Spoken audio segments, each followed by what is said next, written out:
But it does seem like he's really nervous and scared of black women.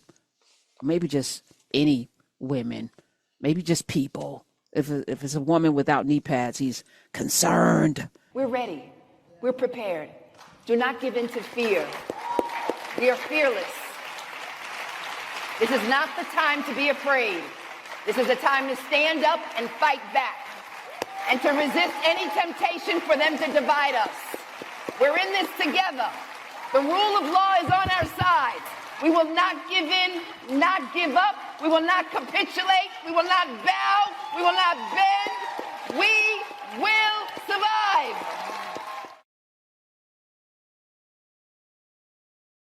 We're dealing with a level of incompetency and small-mindedness and inhumanity that could pose a big problem.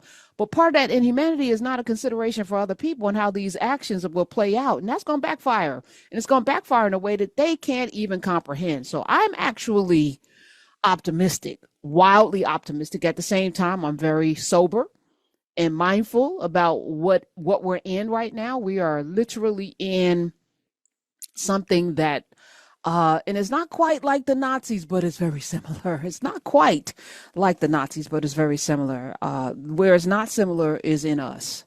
We're not going to just, and I'm not saying people laid down and let things happen. I'm going to say people did, though, let things happen. Y'all not going to let things happen. We're not going to let things happen. We're going to continue to do the things that we need to do, and we're not going to always do them out front, no, in the open and on these airways, but we will not be rolled over on. And it's going to be very interesting as the Federal Reserve Governor Lisa Cook was fired by a man who really doesn't have the authority to fire her. On Monday, Trump took to social media to announce that he is going to be firing. This is the first time this has happened, by the way, because it hasn't happened because it's actually illegal. But what is illegal when you control all levers of power? What's illegal if you can't enforce the law?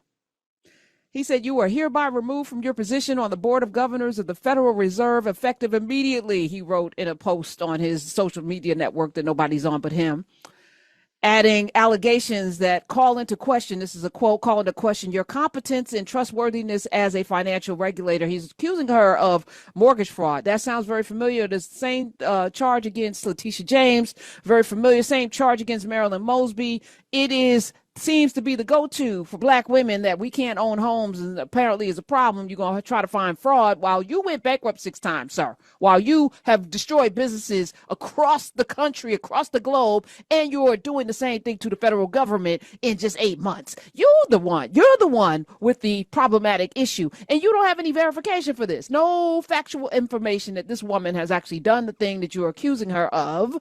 But you're able to remove her through executive order, but you're not really. So the federal governor of the Federal Reserve Governor Lisa Cook responded. President Trump purported to fire me for, quote, cause when no cause exists under the law, and he has no authority to do so. I will not resign, and I will continue my work to support the U.S. economy. Now, why is she targeted? Well, I think because her melanin makes him very uncomfortable. It gives him a breakout, a rash in his ass area. And I'm sure that is part of the problem. He's walking around with an itchy ass, but it's probably because he doesn't wash as well. But I'm going to put that over there because that's conjecture on my part. I have no proof of that. So who is Lisa Cook? She's a highly competent person. In 2022, she became the first black woman to serve on the Federal Board of Governors, appointed by President Joe Biden. Her term, which was slated to run through January of 2038, could wind up in the courts. It will, because her attorney said he would be filing a lawsuit challenging this so-called removal from somebody who has no authority to remove her. The whole point of the Federal Reserve is not part of the government. It's not a government agency. It is not under the government's purview. It is meant to be an independent body on purpose so that a president, a overlord, a dictator could not press somebody into destroying the economy for their own personal gains, which is what is happening. You want the Federal Reserve to lower the interest rates so that you and your cronies can get money at a very cheap cost, crash the stock market so that you can scoop up and gobble up, the billionaires can get richer, because that's exactly what happens. Destroy the market so that people then are in a tizzy. You want to do that. It is not sound business, but you've never run a sound business. Your business practice is bankruptcy. 6 times, by the way. How many of you have gone bankrupt 1 time? It's an arduous process, unless it is a business practice that you understand how to manipulate the courts to continue to not pay your bills. This is what this man is doing. And this woman has voted with Jerome Powell every time to uphold sound economic strategy to keep this country afloat, not just afloat, as one of the economic superpowers of the world. So before joining the Fed ranks, Governor Cook, Federal Reserve Governor Cook, was a professor of economics and international relations at Michigan State University for 2 decades, for 20 years. Her research focused on racial disparities, the history of financial institutions, crisis in financial markets, and innovation. She left after being tapped to be a Federal Reserve governor. She also worked as a senior economist at the Council of Economic Advisors under former President Barack Obama. Her scholarship, Cook Scholarship in Economic Inequality, was a major sticking point for Republicans during her Senate confirmation hearings. They didn't like that DEI. They didn't like that diversity, equity, and inclusion work that she was doing. They didn't like the facts that she was coming up with, that there is an inequity in this country along racial lines. They didn't like that. So she didn't have an easy road to being confirmed. Matter of fact, Pennsylvania Senator Pat Toomey, who I'm sure is a knuckle-dragging Neanderthal, called her grossly unqualified. I just read to you I'm not finished with her credentials, by the way, but grossly unqualified? How? So people could just get to say stuff. You don't have to back that up. You just get to say she's doing something fraudulent without any evidence. You just get to say she's unqualified, no evidence. So she was confirmed by a tiebreaker.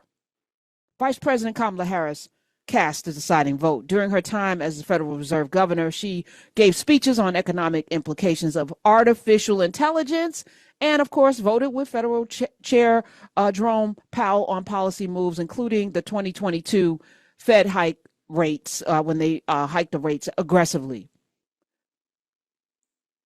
Lisa Cook, Federal Reserve Governor Lisa Cook, was the first student from Spelman College in Atlanta to win a Marshall Scholarship.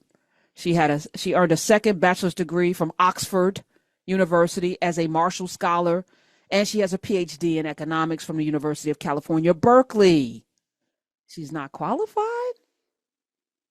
Born in 1964, she's a Georgia native. Her family was active in the civil rights movement. She's unqualified. Her uncle, Samuel Du Bois, an influential political scientist, became the first Black professor at Duke University, and he was a classmate of Martin Luther King Jr.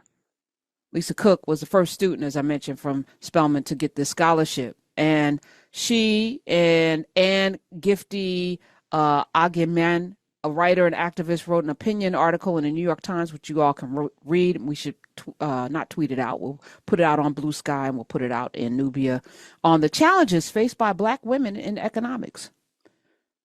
She wrote, "Economics is neither a welcoming nor a supportive profession for women. But if economics is hostile to women, it is especially agnostic to Black women." So she's a problem because she knows the problem, and she's going to talk about the problem, and she's going to be the problem because she ain't also stepping down, which I appreciate. Now, does he have the power to remove her? That is up to the courts. The Federal Reserve Act does not give the president license to remove a Fed official at will. But as Trump noted in his letter, it does allow him to do it for cause. Now, does he have to prove the cause? Does he have to prove it? I think he should. He should have to prove it. And if we all agree that it's okay to do these things willy-nilly, then we should just sit down and give up now. I'm not willing to agree that this one man should have the power to do whatever the hell he wants. Rule of law should be rule of law, which means we should also press those representatives to stand up and do more. So I need to start hearing from these Congress people who like to do books and stuff and go do book tours and be out in them streets and collect these speaking checks. Okay? Come on now. Came into Congress poor, now you're rich because you can insider trade. Time to pay it forward, y'all. Stand up and do something. So we shall see. I'm going to keep an eye on this case because I think it's pivotal. But it does seem like he's really nervous and scared of black women. Or maybe just any women. Maybe just people. If it's a woman without knee pads, he's concerned. But here we are. We're ready. We're prepared. Do not give in to fear. We are fearless. This is not the time to be afraid. This is a time to stand up and fight back and to resist any temptation for them to divide us. We're in this together. The rule of law is on our side. We will not give in, not give up. We will not capitulate. We will not bow. We will not bend. We will